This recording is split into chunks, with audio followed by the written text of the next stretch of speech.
Good evening. Now, in the wake of the New Glenn explosion a few days ago, a lot of questions are being asked about NASA's lunar timeline and Amazon Leo's ability to fly their constellation. We're going to be talking about that.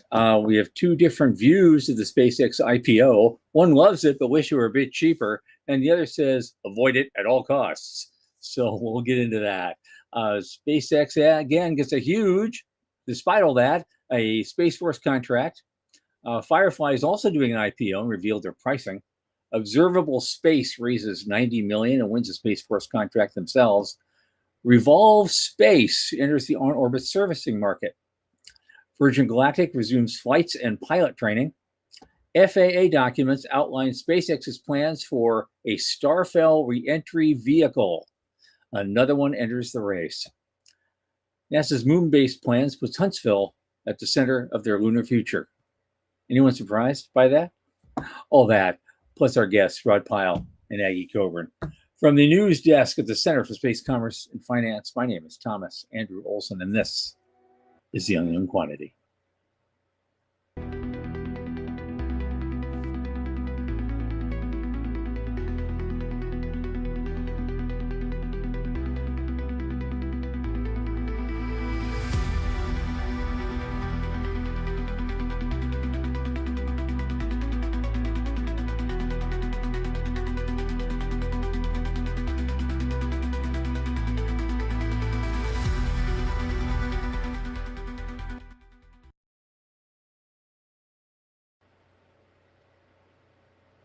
And as you know, this program is brought to you by the Center for Space Commerce and Finance. What do? We champion and strengthen emerging space startups and space-adjacent enterprises worldwide through advisory, access, and advocacy.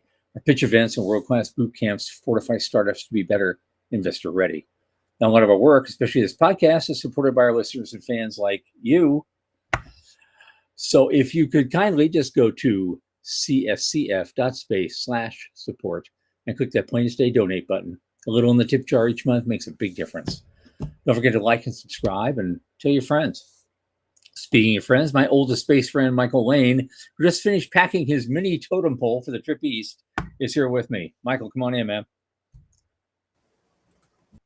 Hey, how's things? Hey, where do you find a mini totem pole? That's pretty amazing. Well, we're in the Pacific Northwest, so we have a bunch of stuff like that. I am getting packed. I'm starting to kind of round up. For me, it's Wednesday morning is 4 o'clock in the morning start, 6 o'clock show up at the airport, and 8 o'clock get on a plane. And I forget what my time is landing. 3 o'clock, maybe? I forget what. Something like that. Yeah. Even though you get that tailwind all the way, it's still, you also lose those 3 hours. Those 3 hours, yeah. Exactly. You're gone. Yeah. Me, I have to drive up. I'm hauling all that gear with me. So I'm leaving Central Florida just around the crack of dawn tomorrow. And tomorrow night, I will be in Fayetteville, North Carolina. North Carolina, lovely. That's the first 500 miles. And then the next day is another 300 and something. And that takes me to the hotel early afternoon on Wednesday. So we should be arriving at about the same time. Terrific. That has got to be a great road trip. I've done the West Coast bunches of times, 20 times maybe, but hardly ever on the East Coast. So I'm a little envious of that road. It's gonna be a lot of fun. I got my favorite Z car. I'm going, So I gotta do it while I still can. Sure. Top down and cruising. Good for you. Yep. Fun. All right, what do we got? What do we got? Oh my God. Let's see. The big question, obviously, people are asking is, okay, what happens now that New Glenn blew up on the pad? Because a lot of folks were depending on this, and it just really does make it interesting. We're so used to things being kind of successful. When something fails that badly, right? You're kind of going, okay, let's look at the dependencies and how they, and how that's going to affect a whole bunch of people's plans going forward. And the two biggest ones are obviously Amazon Leo and NASA themselves. Yeah. So, not trivial, right? Timing of this was we finished our show, and about 40 minutes after that, this is on Thursday, we finished our show on Thursday, and then the whole launch pad blew up, right? Yeah, the whole thing is just like, yeah. So it's the launch pad that's really the problem. Everybody's focusing on the rocket. Our beloved Sean points out that's like, just because the rocket is gone and the landing pad or the launch pad is rubble doesn't change the demand. Like the demand signal is still the same, but now it's hyper constrained. So, and it's not just the deal about the launch pad. There's still, of course, the fact that with a major failure like that, the FAA is going to start digging in a lot to figure out exactly what went wrong. It's not going to take weeks. It's probably going to take months. Mm-hmm. This is a big setback, and bigger than everybody's letting on right now at a very crucial time for, the whole business of going to the moon and beating China to the moon, and a lot of things are important going on. Right. And this is not a trivial thing. It's right. It's got national security implications.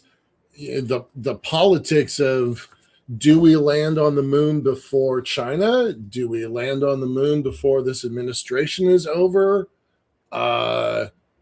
Big questions right now. Yeah. We don't have answers.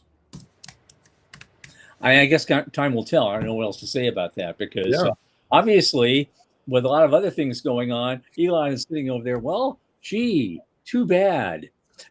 I don't, I am happy to throw Musk under a bus, right? We do not get along. We're not buds.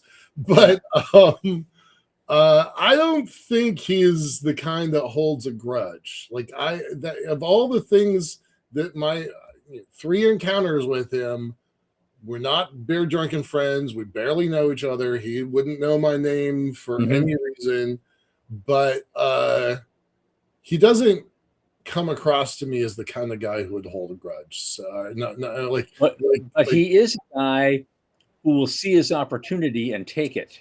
Sure, that for sure. Yeah. From the chat, I'm reminded that we've already beaten China because we've already landed on the moon. So, all right. So, Space Race 2.0. It's still right.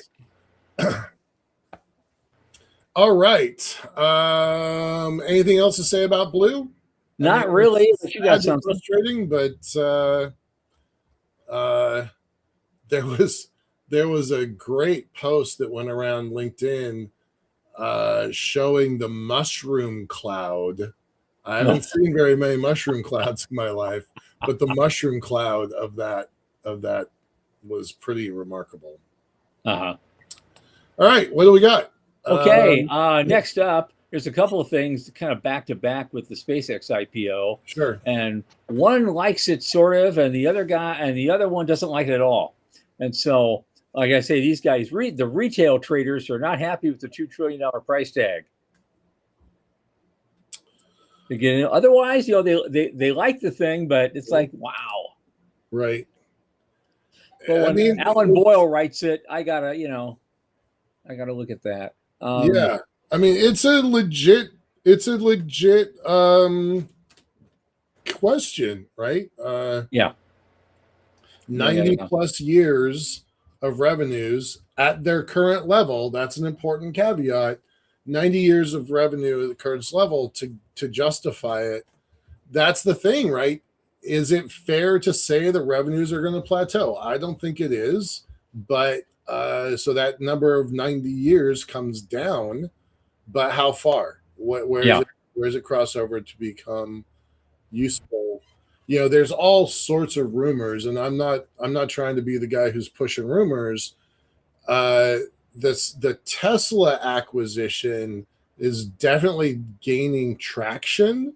A lot of analysts are looking at that. A new one that I had not considered, it was completely missed me, was SpaceX buying Intel with their 10,000 engineers, 30 years of design experience, and thousands and thousands and thousands of patents. That was one I was not watching, and I thought that was interesting. So, does that justify their 93 years of current revenue? I don't know. Yeah. Well, that's what one guy said. I would definitely buy it in a heartbeat at 500 billion, but if it's going to, at 1.7 trillion, I'm not so sure. Enough. The kid's 32 years old. It's like, well, okay. That's a good attitude to have. Right. If you can get it, good for you. Move on. Yeah. Would I put my mom into it? Probably not. Yeah. Your kid is quite a bit younger. Like that maybe makes some sense. Sean's kids maybe make some sense. Well, it was interesting though, because there's something that's not linked to here, but I just couldn't fit it in. Yeah. It was a pension fund in Denmark who said they weren't going to get into SpaceX because they didn't like the fundamentals. Okay. And so these guys are managing a big pension fund, I guess, for the country of Denmark. Yeah, we're not going on this one. And they've got time, right? Like in that case, they've got time, multi-generation perspective. I would have thought that it would be really good opportunity for pension funds and family offices. Interesting. We'll see how it does after the fact. Maybe they'll get into it then. Yeah, depends on how this thing sails, up and down. But this is the Fortune article. The top analyst says we recommend that you avoid it. A guy named David Trainer. He brands the valuation as truly out of this world, and instructs folks and funds to stay away from an investment that the basic math stamps as beyond lousy, as he puts it. He says there's bad corporate governance. The proceeds are already spoken for on the S1. Right. Its profitability is the worst among all its competitors right now. And the starting valuation is just too rich for investors ever to make money right away. Yeah. So there's always that one guy, Right. I've been kind of watching on the sidelines of this for the last couple of months as this has unfolded, and I finally came down on the side that I would. I'm not putting money into this, right? So I made that position really clear a while ago, but I probably would, if I had some spare bucks, I probably would put a small amount onto this on the just in case. But I'm really watching the other parts of this sector, because they're all going to get a bump, and I think you're going to make money on the other ones faster than you're going to make money on this one. Yeah, is the halo effect. Yeah. From all this is going to help everybody else in the sector. Right. So, well, a reason to kind of be bullish about it, even a little bit. And the steamroller rolls on, right? They just pulled another $4 billion contract from Space Force. So that's good, right? I mean, how many $4 billion contracts do they have to earn in order to justify this price? Yep. And that is the next link. So we've mentioned that. So we don't have to spend a lot of time with that one. But it's I mean, all this stuff is going on, all the hype, all of everything, and then all of a sudden, SpaceX just got another $2 billion contract from so and so, and another $4 billion contract from Space Force. Right. Why you're talking about they're having earnings problems? Right. They don't seem to be having them this year. No. I can think of $10 billion worth of contracts. Anthropic, 2 from Space Force. Anthropic is a $15 billion contract. $15 billion. Yeah. So, There's money coming in. Yeah. Although interestingly, Sean just mentions here, they thought he was a fool with a rocket company 20 years ago. So the song has not changed. Just the people singing it. True that. Yeah. All right. So let's skip that one lake because we've already talked about it. Yep. Let's just go straight to Firefly Aerospace. I barely remember that they also were doing a public offering. Yeah. And their offering price is $48 a share. And they've granted the underwriters a 30-day option to purchase up to an additional 1.8 million of common stock at the public offering price, less underwriting discounts and commissions. It's expected to close today. Today. Huh. Yeah, I was not paying attention to that. We talked about it a couple of weeks ago, and I wasn't paying attention to it. I wonder what happened. Yeah. And of course, the usual suspects are all a part of this. Goldman Sachs, JP Morgan, Jefferies, Wells Fargo, Stanley, Baird, Deutsche Bank, all those guys, co-managers. But it's actually happening. It happened today. I closed the business today. Whatever's going to come in is going to come in. So so they're already publicly traded, and this was new money they were asking for. Yep. But I'm not seeing any purpose. I'm not seeing any news about what actually happened. Right. Or what they're going to use it for. Right. Yep. That's still a lot, though. 4 million shares at $48. That adds up. Mm-hmm.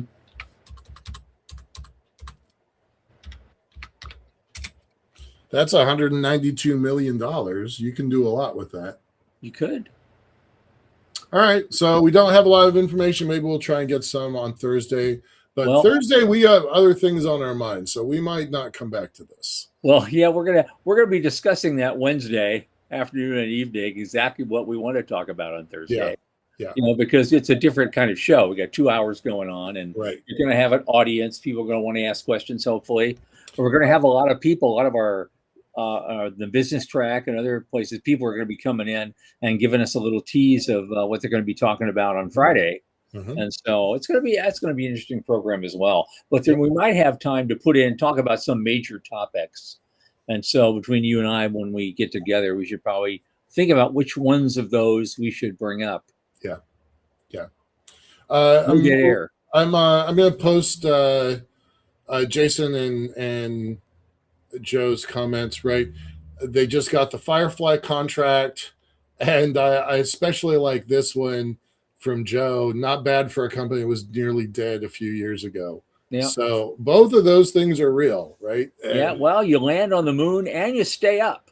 Yeah. That's a big deal. Yeah, exactly. Yeah. You land on the moon and you stay upright. And you stay up. Short and squat always wins the race, doesn't it? All right, let's move on. Okay. Observable space. What well, the next one's there's not much to talk about in these two because they're both space news, and they won't let you in unless you pay them a bunch of money. But hey, I mean, I'd never heard of these guys before. I guess because they're mostly a defense contractor. It develops optical systems for laser comm and space domain awareness. And they raised $90 million and secured a U.S. Space Force contract all at the same time. Yeah, that's good. Good for them. This one's a little outside my scope. I don't know that much about them. It says they're they're out of Adrian, Michigan, and plan to expand with a new facility in Detroit. Okay. They have spacecraft engineering and design labs in Los Angeles. Cool. All right. Moving on. Right. Next one, an Italian-Dutch company called Revolve Space. I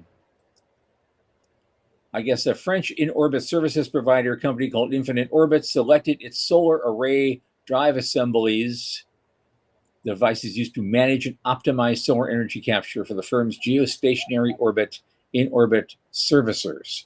So I guess this is another example, of course, of sovereign capability being built. I was having a conversation the other day about ITAR. You made some really interesting points about ITAR several times about how we owned most of the market and then ITAR happened and then everybody else built their own. How does that go? They started building their own capacity because they couldn't buy from the United States anymore. Right. That's because of ITAR. Yeah. That's the other way around. All of a sudden, certain companies were not allowed to export. Technically. Right. That's what ITAR does. And so now all of a sudden, their Italian customers, for example, these component manufacturers in New England had contracts with Italian service providers. They were providing all these components, and all of a sudden ITAR pops up and told them they can't sell those offshore anymore without jumping through a bunch of hoops. And the Italian customers are going, well, now what the F do we do? You know? Right. Yeah. So they said, okay, I guess we're going to start building our own capacity and build these things ourselves. And that's just one example. And then when I see a deal like this, Revolve Space and Infinite Orbits, I feel like that's a direct result of, the ripple effects of ITAR when I see something like this. Yeah. Okay, let's move on. Okay. This one actually has words, so we can talk about it. I love those. Yeah. Virgin Galactic resumes spaceship flights for pilot training, at least. So they've got what they call a Delta class suborbital spaceship. It's supposed to debut this summer, and it's also returned its first generation Spaceship 2 vehicle Unity to flight for pilot and ground team training. It's been grounded for 2 years. 2 years next week. And so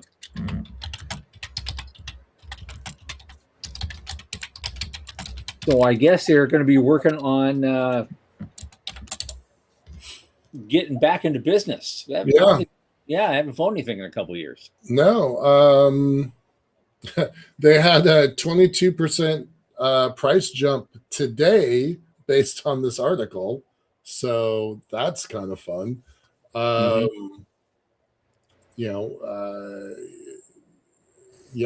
looking at their year. They were at, $2.82 this time last year, and they closed today at $7.50. Yeah. So somebody thinks that's a good sign, and that just happened. So that's pretty cool. Yeah. All right. Now, here's an interesting thing. This is...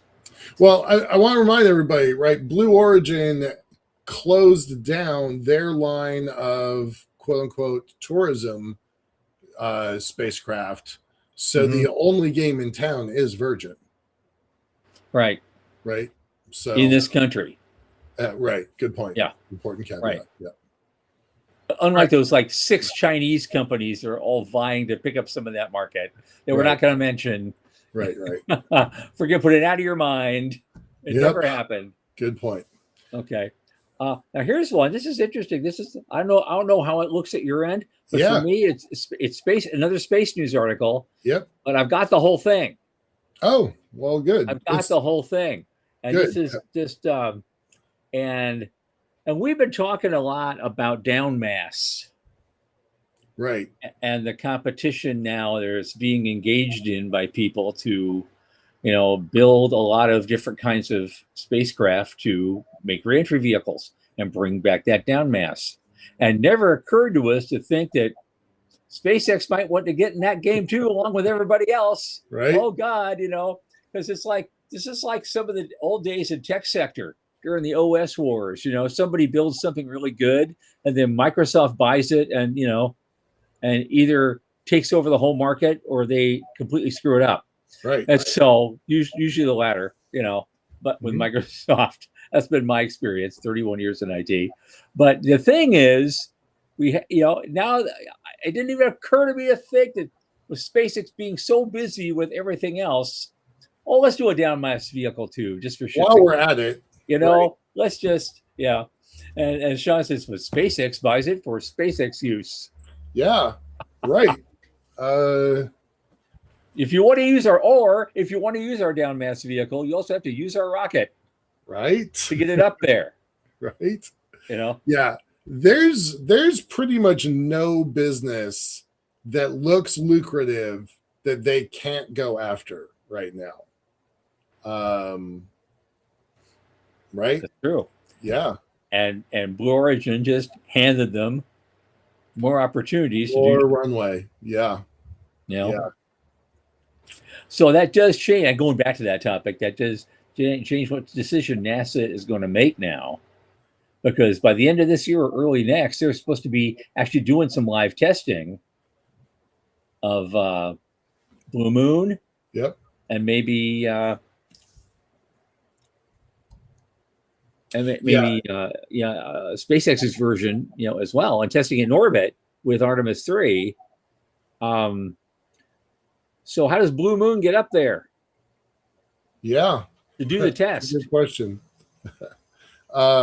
Sean has a comment. They don't have to be a monopoly. The market just made them one, right? Like the only game in the only competition they had just got sidelined for. Yep. Who knows? 6 months, 18 months, whatever it is, right? Mm-hmm. Yeah, it's big. And then Joe at Cube is talking about SpaceX is already the leader in down mass. It's called Dragon. So good response. Thanks, Joe. Yep. Okay. All right. What do we got? Well, anyway, this last one is just this. It's already up there. Sean put it up there. Yeah, I see it. It's an article basically saying that most of NASA's moon-based plans, it's all going through Huntsville. They put Huntsville at the center of everything. Mm-hmm. So that does not surprise me, really. Huntsville has a lot of facility behind it. It has a lot of history behind it. It's got a lot of brain trust behind it. Right. And I'm sure Bill Nelson wouldn't be upset about seeing that happen. Right. The former administrator, he was a big fan. That was his district, wasn't it? When he used to be a senator. Yep. So that doesn't surprise me, but and I guess a lot of jobs are coming there now. A lot of things are moving in. Blue Origin has been moving in. Space Command is there. Space Command is moving in.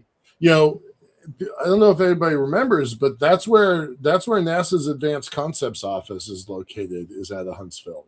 So the folks working on nukes in orbit are there. The ones working on lots of places are working on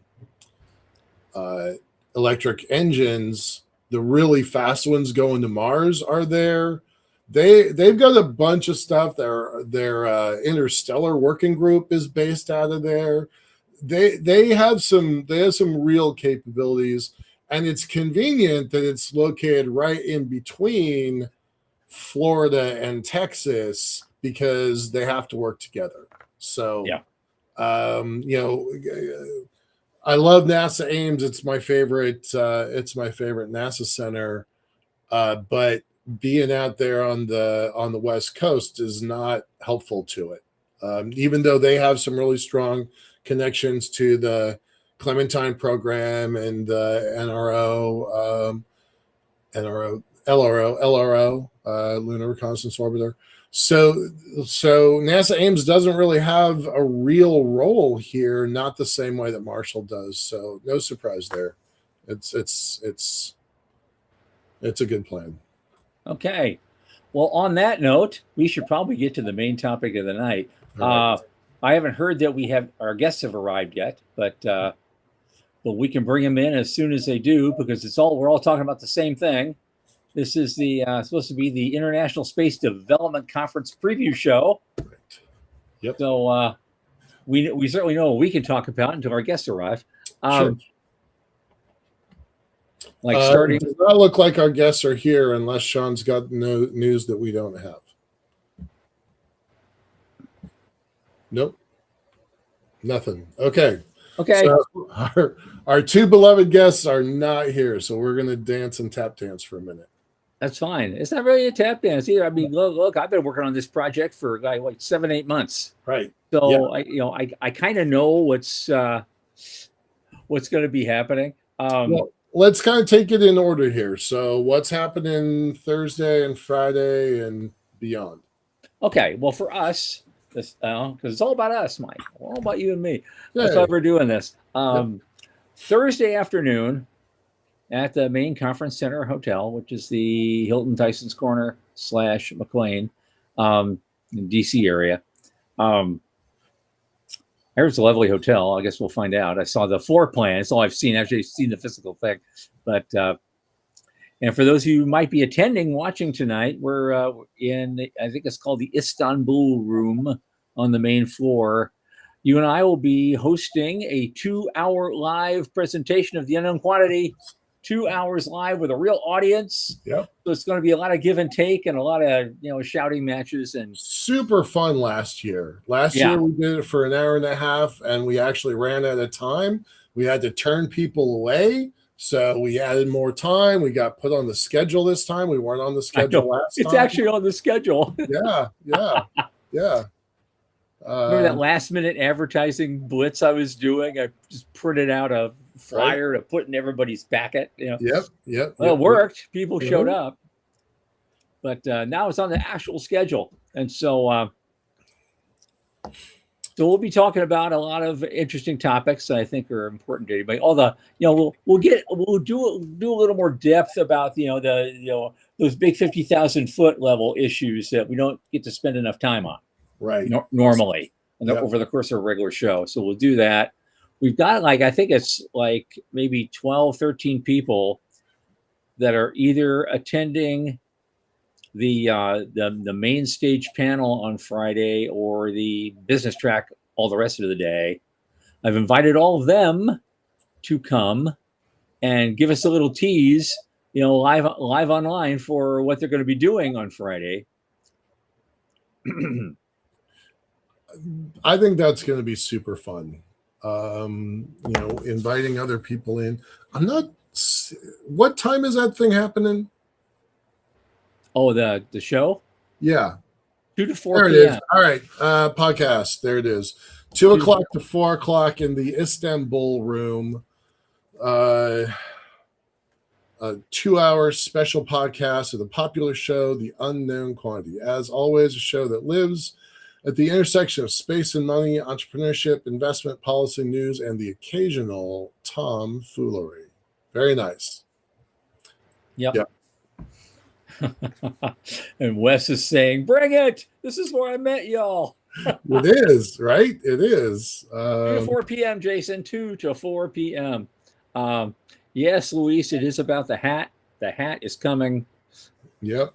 I wanted to get a new one. I just didn't have time. The only place I could even shop for a good Panama hat was all the way out in Daytona Beach. And I just didn't have 3 extra hours in the last 5 days to be able to do that. So you're stuck with this one, folks. But okay. And then what else are we going to do? All right. So that's on Thursday. We're going to bring in, kind of a friends and family chat. So that'll be super fun. Yep. Okay. So again, they're here. Our guests are here. Yep. And so let's, we can talk about other stuff later.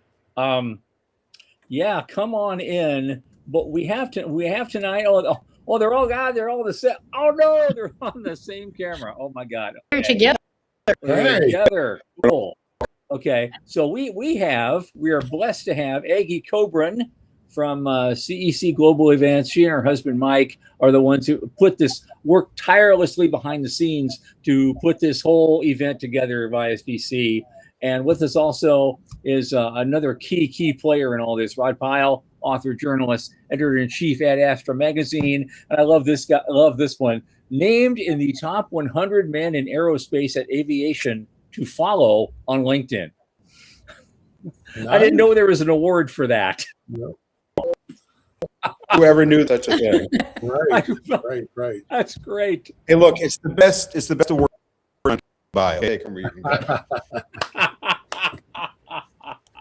Well, what's ISDC looking like from your eyes? You're on site already, getting prepped for it next week. Right now, it looks like a big empty hotel. We are on site. We arrived a day or so ago. It looks like a big empty hotel, as Rod said, that we will completely be filling up in the next couple of days. Looks like about 1,000 attendees. That includes many hundreds of students, a lot from Eastern Europe, Romania, and then elsewhere in the world, as well as some U.S. students, hopefully close to 100 U.S. students this year. Great. And busy place. We're going to have all kinds of things going on, lots of keynotes, lots of breakout sessions, tracks. Tom knows all about that. Yep. So a lot of activity, a lot of things will be happening. And we're just getting ready now. We're unpacking boxes, unloaded about 30 boxes so far, and getting everything all set to go. Amazing. Who I really have always loved and admired the student education programming. I know that that's kind of off topic for our show, the intersection of money and space, but just always wanted to just throw out some kudos to those folks, because it really makes the whole character of the conference. It's different from anything else that's out there. So kudos to those folks. Yeah, thank you. It is different in the fact that we have many hundreds of students, and they come in from all over the world, 20 different countries. Yeah. And they're, most of them are the award winners. They're here because they've won competitions in their countries. They've won competitions that we run throughout the world. And so these are a lot of really, really smart high school students, occasionally junior high school and college students. And they're really in space. They want a future in space. They want a career in space. And they're really dedicated. And we've got great poster sessions going on. They get to speak to the community, which is wonderful for them. It's an experience for them to actually speak to people in the space industry. And they really grow and learn a lot. And it's funny, they come back and lots of them are our volunteers now. They're in college, they're working, and they're still coming back from all over the world and volunteering to help us, which is really cool. About 6 of them showed up in the last day or so, the volunteers. They're all working now, they're all in their careers now, and they still come back to the conference to help with the other students that are here. So it is really cool. And it does make our conference very different from a lot of others. Yeah, sure does. What? Name some names. Give me some special guests. I know we've got luncheon speakers and dinner speakers and all sorts of cool folks you don't get to see much. So we got Harrison Schmidt from Apollo 17, the only geologist to go to the moon. We have Jerry Griffin, who is a flight director for all the Apollo missions and also the director of the Johnson Space Center. We have Michael Lopez Alegria, who's an astronaut we've all heard of. I think now he's the second most spacewalked guy of the American astronaut. For a long time, he held the record. We have Artie Holomani, who is the director of UNUSA for the UN, the United Nations Office of Outer Space Affairs. We have Dr. Lindy Elkins Tanton, who is the PI on the Psyche mission to the metal asteroid. Your old pal, Jeffrey Manber. Everybody knows Jeffrey. Oops. Yeah. Do that. I'm going to that lunch. I mean, Jeffrey, you know, of course, he founded NanoRacks and later sold that to Voyager and built the Bishop airlock and all that. But the cool thing about him is, at least for me, when new space was barely a gleam in our eye back during the shuttle year, you know, we've been sold in the late 70s, early 80s, this bill of goods about, oh, the shuttle's going to fly 52 times a year and it's a truck to space and it's cheap and affordable, reliable. And no, those things didn't turn out to be the case. Spacecraft, but not those things. So, well, we're kind of in this new space doldrums in a lot of ways. Jeffrey really took it to the mat and made deals with the Russians and opened the Office of Outer Commerce, I think it was called, under the Reagan administration. So he's a real buccaneer. David Brin, the science fiction author. If you know David, you know that he's very intelligent, very visionary, and very opinionated. So he's going to have some very outspoken. Yep. We got a number of other astronauts. We got Hoot Gibson, so Susan Kilrain, Stephen Hawley. Then we have President Jim Green, who's always a real crowd pleaser. He's a great speaker. We have our president. Oh, he is sensational. I think my talk was it last year. He did starting the metallic cores to have a dynamo to terraforming Mars. People, yeah, Areas, and the crowd in there, the heads are spinning like what? But he does it really, really well. And it's, it was a very profound talk. We got Isaac Arthur, our president, Pascal Lee, planetary scientist, Keith Cowing, another minions, and me, among you folks. So you also have quite a few opinions, right? Yeah. It's great. It's a terrific lineup. But I have a few too, in case you may have noticed. But you know what? I really try to, in my tracks now, try to keep it toned down a little bit because I want to get through the track in one piece. And not be F Stones, ugly Q&A at the end, right? It's like, Tom, at the beginning of the thing, are you sure you want to? Yeah, sure, why not? And there's tracks. Do you want to go through this? Yeah, crazy. Going on. Did you guys want to talk, or shall we just keep going? We'll keep going. No, go ahead. No, you guys can keep going. I want to bring you in here because you can talk about all the stuff that we haven't been paying any attention to. Right. Because I've been working, me personally, been working on 3 other things, and I want to get them perfect. And so for you guys, and so everything else is a blur to me. And so please bring it on. This year the we have moon thing, the Mars thing, space, solar, whatever you're doing. What are the tracks? Don't we have a record number of tracks this year? 20. We have 20 tracks this year. It's the record or a new record, but it's. I think there's been more years past, but not recently.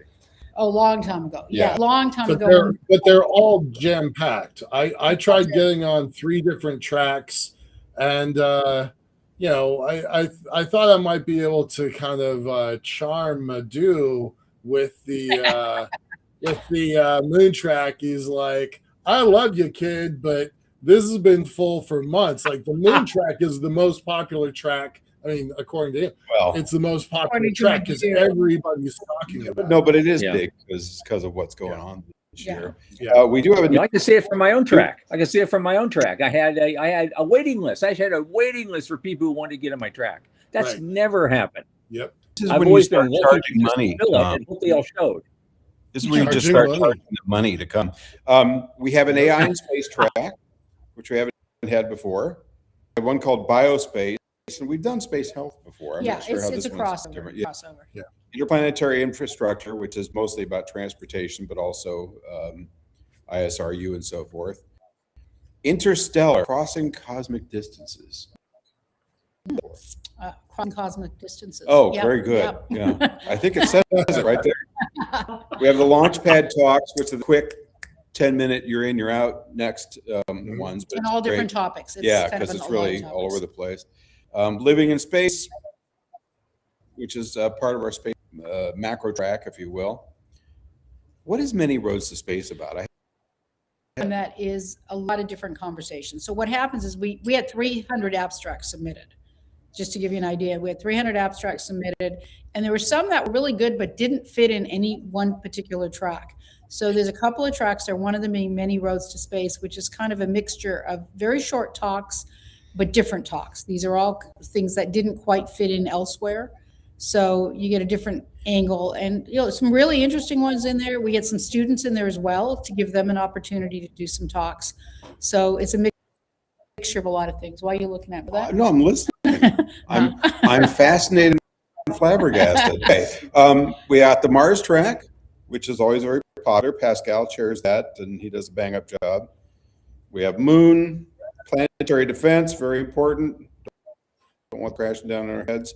Talk a little bit about the Rising Star. Yeah, we've got some tracks that are totally students, and Rise is one of those. So it's very student focused. The fact that we have 400 students, 500 students there, we got to keep them busy. So we have a lot of student sessions for them. So we got a couple of tracks that are more focused on students. Everybody's welcome to them, but they are, they're a little bit different. And most of the time it's the students that attend. We also have morning and afternoon plenary sessions that are focused on students, but I've seen a lot of, instead of tracks, they go into those sessions because that's where a lot of the astronauts speak. Mhm. Where they might talk to the adults for 10 or 15 minutes, they'll go in there and talk for 45 minutes to the students. Yeah. So there's a lot of adults who want to go and hear the 45-minute talk from an astronaut.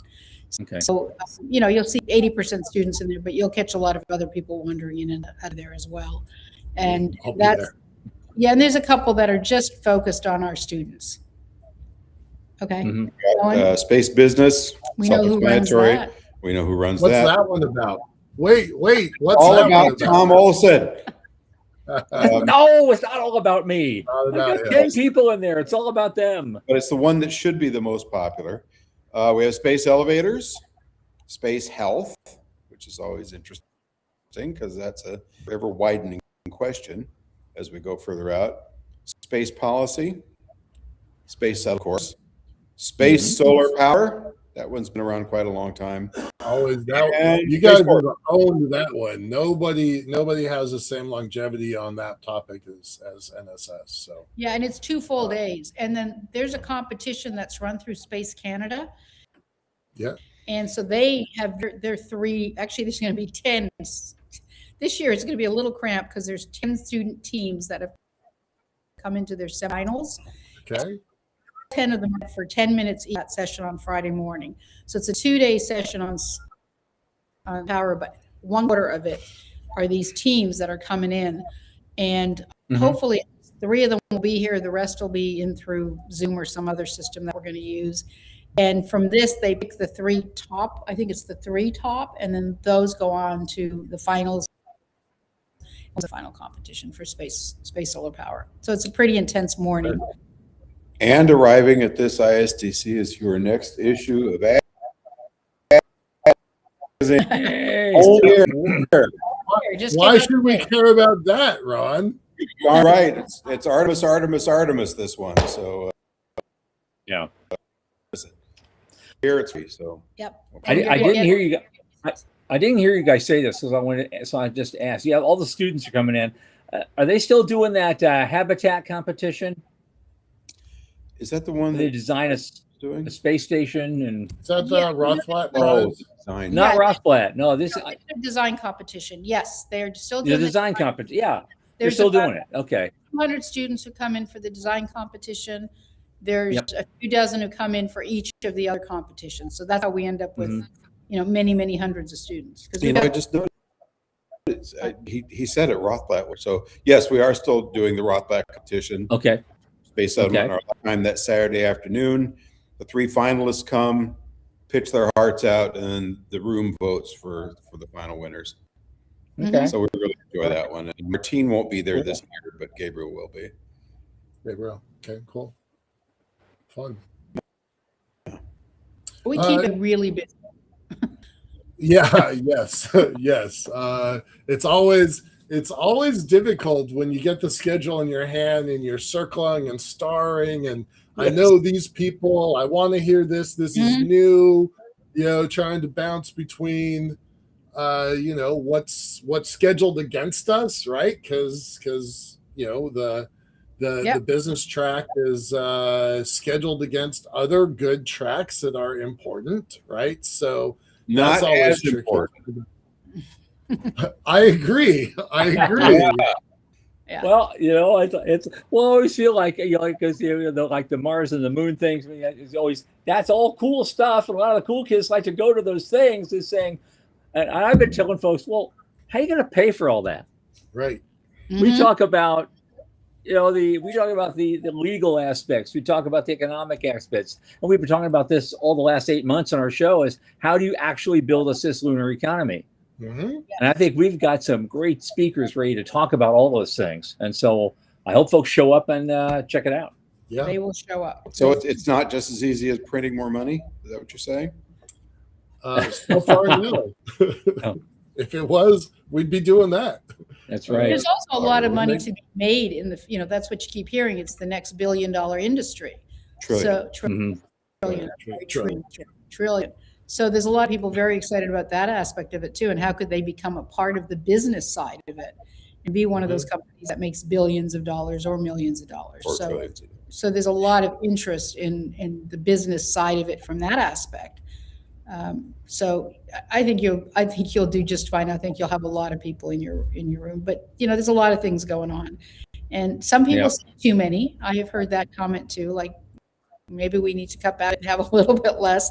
At one point many years ago, before we were really involved, they had 10 tracks at the same time, and I walked into some of those rooms and there were 5 people. Got to fill those rooms. It's the best thing to do for the speakers, thing to do for everybody. So we stopped that whole 8-track system. We have 4 tracks going on. And for the most part, occasionally 5 if there's one focused on students. So the choices are a little less painful for everybody. Yeah, and it means that the rooms are all full. You're not going to walk into a room and see, I was begging people to go into some of these rooms. Some of them were pretty funky topics too. You can imagine when we had that many topics. They were pretty weird. But I won't mention. Don't speak out of church. I won't mention which ones. But we don't do that anymore. They fill up. Yeah. Well, and you've got such great speakers. That's always important. I'm going to post this question from the audience here from Wes. Is there a standard for how much time is padded for the Q&A and the tracks? Tom, do you want to answer that question for the business track? Okay. Well, in the case of Wes personally, you've got no time for him. We're just not, because that will just, it was funny because last year he was the last guy to present, and people were it's getting late. It's almost 6 o'clock. We're all kind of going. He amped up the room so much that the Q&A was still spilling out into the hallway while we were trying to go find wine somewhere. Right. It was like so. So Wes doesn't have to worry about that in that regard. Well, but he wants to know how much time. On average, we usually go for about 20 plus minutes for the presentation, about 5 minutes for Q&A at the end. These are half-hour things. They're blocks of 30 minutes. But it's hard. And I mean, depending on the speaker, you get somebody like a Schmidt or a Griffin, and they for 40 minutes. For days. Oh my God. Challenging. I tend to go 15 and 15 because people always have a lot of questions for me. So we recommend try to give them 5 or 10 minutes, but there's some speakers that don't give any time for questions. They just they get 20 minutes, an hour, they take the whole thing. So it really varies, and it varies on the track. We were just saying moon track, who can ask questions? They're just cramming them all in, and it's going on and on. Our guys, they have a lot to say. My Q&A.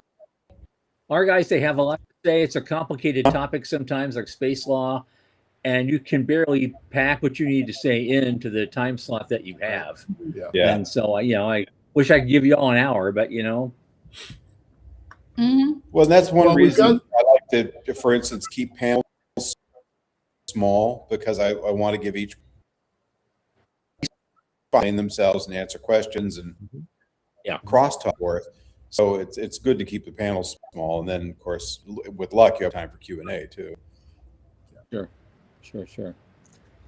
And of course, there are those lovely dinner events. My God, you have the NSS always does the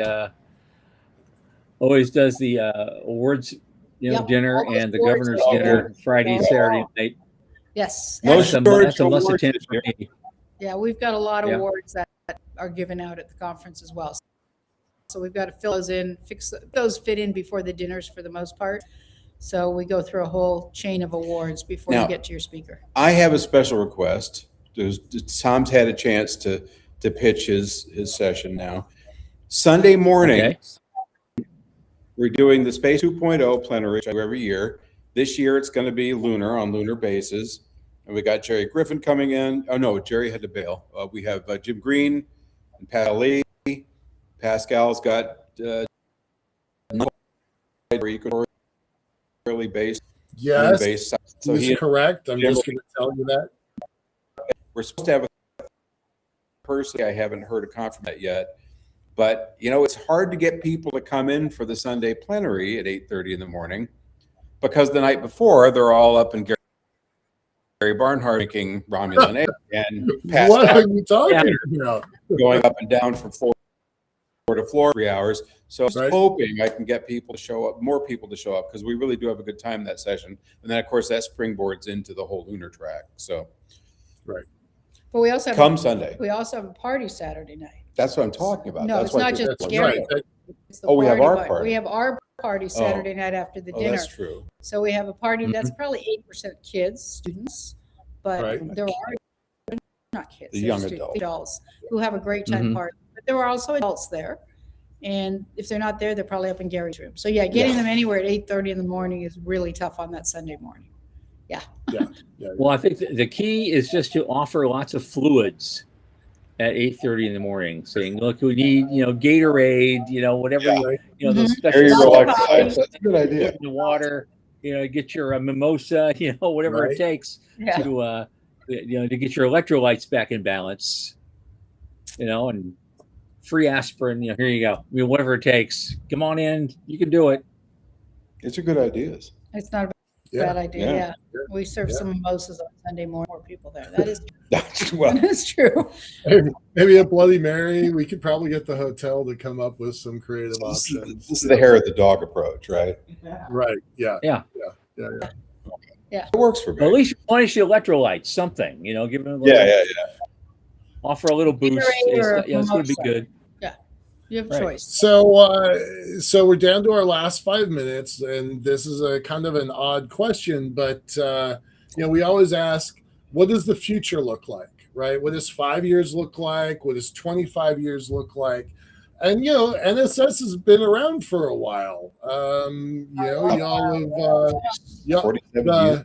the ripple effects of NSS are uncountable, but Yes. enormous, right? So what does the next 5 years look like? What does the next 25 years Well, look I'll just say that since I first won my 8th grade science fair and I got a book coupon, and the first book I bought was Project by Werner von Braun, which was published in German in 1949 and English in 1953. Yeah.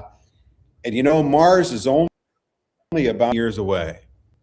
So Mars is only about 10 years away. No. like? It's better than fusion. Yeah. Right? Oh my God. Talk about chasing. Yeah.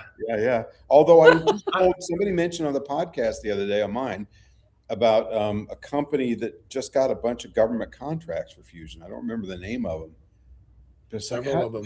grant contracts for something that we don't have yet. So I'm not sure about that one. What's the future look like?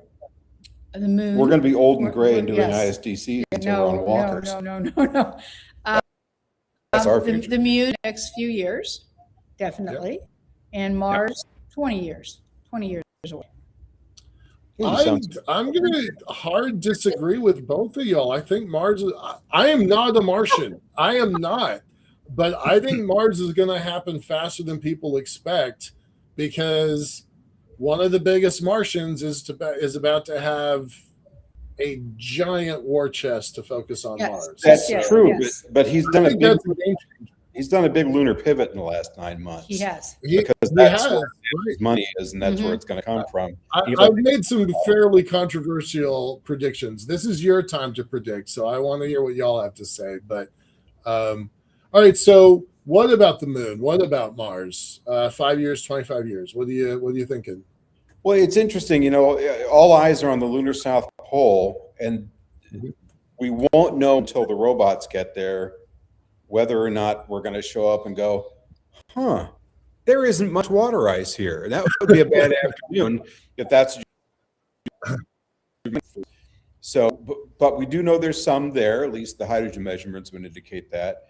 Fairly certain there's some in the permanently shadow regions down towards the lower and higher latitudes. So I think the moon, as I'm sure you've discussed endlessly on your podcast too, it offers great opportunity in terms of, at the very least, ISRU with water ice. I mean, there's ISRU with silicates and metals and everything else. But water ice is, of course, the great democratizer, because once you've got that, you can stop schlepping all this fuel up from the planet, just get enough to hop off the moon, tank up, and go live on sunny Mercury or wherever you're planning to go.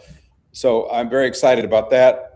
That's not news to anybody who's listening to this podcast, but it is the great hope up there.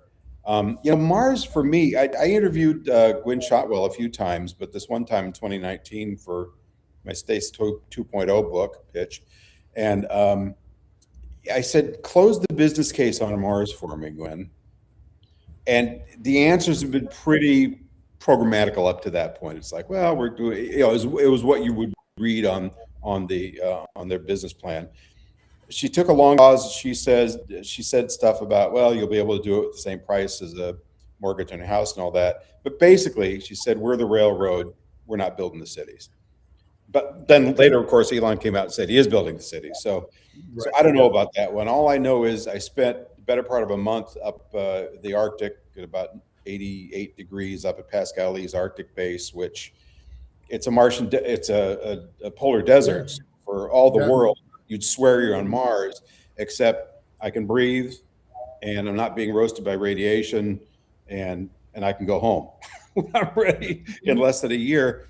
And I thought, this is about as rough as it gets on Earth, but it's still way better than Mars. So it is going to be interesting. I think one of the discussions we don't have enough, and I'm sorry, I'm going off script a bit, Go ahead. is, the sortie missions versus the colonization, quote unquote. We don't use that word in the trade much anymore. We use settlement, but whatever you want to call it, the going there in large numbers to stay. We got a lot of homework to do. Yep. And you business guys have to figure out how other people can go up there and make money. And I haven't heard that. We're working on it. That's what we're doing. We are working on That it. is how Tom and I met, actually, was a Martian plan. But all right, we're at time, by the way. Yep, So we're at time. But guys, Rod Pyle, Aggie Coburn, thank you so darn much for coming here on such short notice. Thank you. You guys are rocks that make ISDC happen every year. It's been a joy to have you. Yeah. It'd be great. And definitely come to the live show. The live show on Thursday. I know you guys have a lot going on, but you should come by the live show. We will come I got by. it on the schedule. Yep. Can't wait. Yep. We're going to come by Cool. the live show. Okay. Cool. It'll be great to see you. Take See care, you. guys. Thanks, guys. Thanks so much. Bye. See you soon. Thanks for all your hard work. I don't know if you heard me, but thanks for all your hard work. Well, no, it was great having them. We got a little better taste of what the conference is going to be. At this point, it's mostly for people who've already signed up. I doubt we're gonna put any new bums in the seats after tonight, but still, I always love to do we got a pregame show, and then we'll probably a week from Monday we'll do a postgame show of some kind. Or as you guys will, I might be on the road. I'm not sure because I'm leaving Monday the 8th. I'm going to my buddy's house up in Ohio, and so depending on when I get there and how I feel, kind of thing. But I want to make it. I want to do it. So, but if I leave early, if I don't get too blitzed on Sunday, I'll be fine. We'll do that. Right. And on that, we will see you Thursday between 2 and 4 p.m. Eastern. Remember, set your clock.